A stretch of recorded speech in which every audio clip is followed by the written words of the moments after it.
Welcome to Not Milk Never Milk. Subscribe if you're lactose intolerant. You start by confirming the Dawn theme version and creating a theme duplicate for safety, because you will be editing code. Next, build your parent navigation items in Shopify admin so you have a clear structure to map. Once done, open the theme editor and then access the code editor. You will add new sections and assets. You're doing this first to avoid breaking the live store and to prepare the exact menu targets you'll reference during the implementation. You'll now implement the core mega menu. Create mega menu. Liquid and link a style sheet and script in assets because separation keeps things maintainable.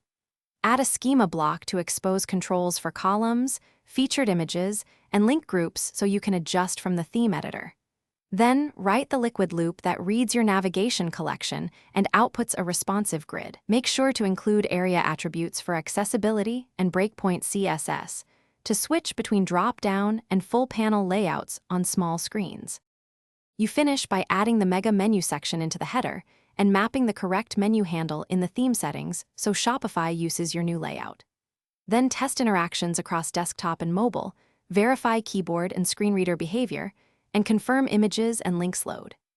If something fails, inspect the browser console for JS errors, confirm asset file names and paths, and review theme overrides from apps or older customizations. Often a missing import or incorrect handle causes the menu not to render.